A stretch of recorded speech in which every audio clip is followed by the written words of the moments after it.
નમસ્કાર. જળ, જંગલ અને જમીનના સાચા રક્ષકો, પ્રકૃતિના પૂજકો અને પોતાની સમૃદ્ધ સંસ્કૃતિને સીના સાથે લગાવીને જીવતા આદિવાસી સમાજનો આજે દાહોદની ધરતી પર વિરાટ સિંહનાદ જોવા મળ્યો.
વિશ્વ આદિવાસી દિવસ નિમિત્તે આ વખતે દાહોદમાં જે દ્રશ્યો સર્જાયા તે ઇતિહાસના સોનેરી પાનાઓમાં અંકિત થઈ ગયા છે.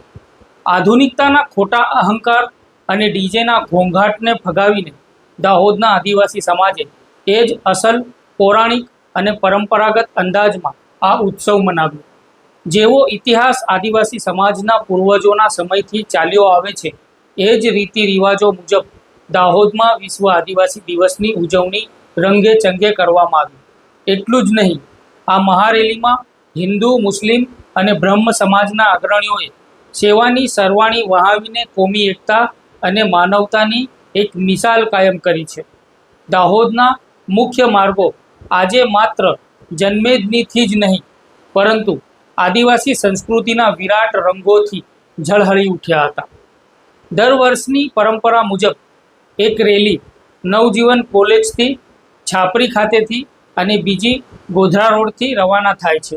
બંને મહારેલીઓ શહેરના હૃદયસમા માર્ગો પરથી પસાર થાય છે અને બિરસા મુંડા ચોક ખાતે બંને રેલીઓ ભેગી થાય છે અને ત્યાંથી માણેક ચોક થઈને નગરપાલિકા થઈ ફાયર સ્ટેશનથી આદિજાતિ ભવન ખાતે સંપન્ન થઈ જતી હોય છે.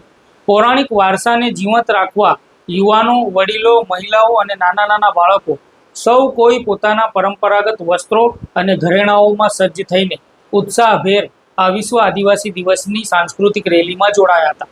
પણ આ જ વખતે જે ખાસિયત રહી તેને સૌ કોઈનું દિલ જીતી લીધું છે. વર્ષો પહેલાં આદિવાસી સમાજના પૂર્વજો જે રીતે પ્રકૃતિના ખોળે ઢોલ, માદળ અને શરણાઈના મધુર નાદ પર ઝૂમી ઉઠતા હતા, બિલકુલ એ જ પૌરાણિક પરંપરાને આદિવાસી પરિવાર અને આયોજકોએ પુનર્જીવિત કરી દીધી છે. ડીજેના કૃત્રિમ અને કાન ફાડી નાખતા ઘોંઘાટ પર સંપૂર્ણ પ્રતિબંધ લાદી દેવામાં આવ્યો હતો. આજની આ સાંસ્કૃતિક રેલીમાં પ્રથમવાર માત્ર પારંપરિક વાજિંત્રો, ઢોલ, માદળ અને શરણાઈની ધૂન પર આખી રેલી ગુંજી ઉઠી હતી. દાહોદ જિલ્લા પોલીસ વડા રવિરાજસિંહ જાડેજા અને તેમની ટીમે પણ આ નિર્ણયને આવકારીને ડીજે મુક્ત રેલીનો કડક અમલ કરાવ્યો હતો અને આદિવાસી સમાજને આ પાવન પર્વની શુભેચ્છાઓ પણ પાઠવવામાં આવી હતી. આ માત્ર રેલી નહોતી, આ તો આદિવાસી જીવનશૈલી અને પૌરાણિક રીત રિવાજોની જીવંત આભાસી સફર હતી. રેલીમાં ભગવાન પિઠોરા દેવની ભવ્ય ઝાંખીઓ, આદિવાસી સમાજમાં પ્રાચીન સમયથી ચાલી આવતી પરંપરાગત લગ્ન પ્રથાની આકર્ષક રજૂઆત, સંવૈધાનિક અધિકારો તેમજ જળ, જંગલ અને વન્ય જીવોની રક્ષાનો સંદેશ આપતા ટેબ્લો પણ વિશેષ આકર્ષણનું કેન્દ્ર બન્યા હતા. સાથે જ પર્યાવરણ જાળવણી તેમજ દાહોદ પોલીસ વિભાગ દ્વારા હેલ્મેટ પહેરવા અને ટ્રાફિક નિયમોનું પાલન કરવા અને સાયબર ફ્રોડથી બચવા માટેના જનજાગૃતિ ટેબ્લો પણ રજૂ કરવામાં આવ્યા હતા. આ સાંસ્કૃતિક રેલીમાં આ સાંસ્કૃતિક મહારેલીમાં માત્ર સંસ્કૃતિ જ નહીં પરંતુ માનવતા અને ભાઈચારાની અદ્ભુત મિસાલ પણ આ રેલીમાં જોવા મળી હતી. સ્ટેશન રોડ ઉપર 4 થાંભલા નજીક પૂનમ નીનામા દ્વારા દર વર્ષની જેમ રેલીમાં જોડાયેલા લોકો માટે નાસ્તો અને પાણીની સુંદર વ્યવસ્થા પણ કરવામાં આવી હતી અને સમાજના તેમજ આ રેલીના આયોજકોનું અને અગ્રણીઓનું સ્વાગત પણ કરવામાં આવ્યું હતું. તદુપરાંત સ્વામી વિવેકાનંદ ચોક ખાતે સમસ્ત બ્રહ્મ સમાજ દ્વારા પાણીનો સ્ટોલ, ભરપોડા સર્કલ નજીક સર્વધર્મ કર્મ સમાદર સમિતિ દ્વારા ઠંડા પીણાનું વિતરણ અને પ્રથમવાર દાહોદ જિલ્લા પોલીસ તથા સુરક્ષા સેતુ સોસાયટી દ્વારા એ ડિવિઝન પોલીસ મથકની બહાર પાણીની બોટલોનું વિતરણ પણ મોટી સંખ્યામાં કરવામાં આવ્યું હતું. સાથે જ મુસ્લિમ સમાજ દ્વારા પણ દર વર્ષની માફક જ રેલીમાં જોડાયેલા લોકો માટે નાસ્તો અને પાણીના સ્ટોલ ઊભા કરી કોમી એકતાની ભવ્ય મિસાલ રજૂ કરવામાં આવી હતી. જ્યાં પ્રકૃતિનો પૂજક પોતાની પ્રાચીન સંસ્કૃતિની રક્ષા માટે એક થાય છે અને તમામ સમાજ મળીને એકતાનો સંદેશ આપે છે, ત્યાં જ સાચું ભારત ધબકે છે. દાહોદના આદિવાસી સમાજે આજે સાબિત કરી બતાવ્યું છે કે આધુનિકતા ગમે તેટલી આગળ વધે પણ પોતાની માટી, પૌરાણિક વારસો અને પરંપરા ક્યારેય ઝાંખી પડતી નથી. આજે દાહોદમાં નીકળેલી વિશ્વ આદિવાસી દિવસની ઉજવણીના ભાગરૂપે પટેલિયા ભીલ સમાજ દ્વારા સમાજમાં થતા લગ્ન પ્રસંગના રીતિ રિવાજો સાદગી સાથે કેવી રીતે કરવામાં આવે છે તે પૌરાણિક પ્રાચીન સમયથી ચાલી આવતી પરંપરા મુજબ ઝાંખી બનાવી અને સાથે લાડાને સજાવી ધજાવી અને સમાજમાં રહેલા પૌરાણિક પરંપરાઓ વિશે જાગૃતતા લાવવા માટે ઝાંખી કાઢવામાં આવી હતી, જેમાં પણ ઉત્સાહભેર લોકો જોડાયા હતા. ત્યારે આ મામલે રેલીના આયોજકો દ્વારા શું જણાવવામાં આવ્યું હતું સાંભળીએ તે. જય જોહાર. વિશ્વ આદિવાસી દિવસથી સર્વ આદિવાસી ભાઈ બહેનોના દાહોદવાસીઓને શુભકામનાઓ. આ અમારો આદિવાસીઓનો તહેવાર છે. આ ઝાંકીના રૂપમાં અમે લોકો દર વર્ષે રેલી કાઢીએ છીએ ધામધૂમથી. અમારું કલ્ચર, અમારો પહેરવેશ, અમારો ખોરાક, અમારી પદ્ધતિ, અમારા રીત રિવાજો લોકો સુધી જાય અને અમારી લુપ્ત થતી સંસ્કૃતિને બચાવવાના માટે અમે આ કામ કરીએ છીએ. અને દર વર્ષે અમે આવી રીતે આખા દાહોદ શહેરમાં રેલીના રૂપમાં નીકળીએ છીએ, લોકોને શુભેચ્છાઓ પાઠવીએ છીએ. ગામના લોકો અમારી સેવા કરે છે, નાસ્તા મારફતે, પાણી મારફતે. મુસ્લિમ મિત્રો હોય કે હિન્દુ મિત્રો હોય, એકબીજાના સમન્વયમાં આ રેલી અમે કાઢીએ છીએ અને બહુ ઉત્સાહ સાથે, બહુ આનંદ સાથે નાના બાળકો, બહેનો, બાળકો, વડીલો, નાના ભૂલકાઓ બધા જ આ રેલીમાં ભાગ લે છે અને ખુશી અને આનંદ મનાવે છે. 1994માં વિશ્વ આદિ દિવસ ઘોષિત કર્યો. એ દિવસથી આજ સુધી આ દાહોદ શહેરમાં સંપની ભાવના સાથે અમે રેલીના રૂપમાં નીકળીએ છીએ અને લોકોનો સાથ સહકાર મળે છે. એના માટે મીડિયાનો, પ્રશાસનનો અને સમાજના આગેવાનોનો બધાનો ખૂબ ખૂબ આભાર માનીએ છીએ. જય જોહાર. ધન્યવાદ. જોહાર જય આદિવાસી 9 ઓગસ્ટ વિશ્વ આદિવાસી દિવસ નિમિત્તે દાહોદ જિલ્લાની અંદર સાંસ્કૃતિક મહારેલી આજે હજારો નહીં પણ લાખોની સંખ્યામાં આદિવાસી સમાજ દ્વારા અને પોતાના પહેરવેશ સાથે એમની રૂઢિગત પરંપરા ઢોલ વાજા સાથે અને પારંપરિક એમની ઝાંકીઓ સાથે આજે દાહોદ શહેરના વિવિધ માર્ગો પર સાંસ્કૃતિક રેલી નીકળી છે। એમાં આદિવાસી સમાજ મન મૂકીને ઝૂમી રહ્યું છે।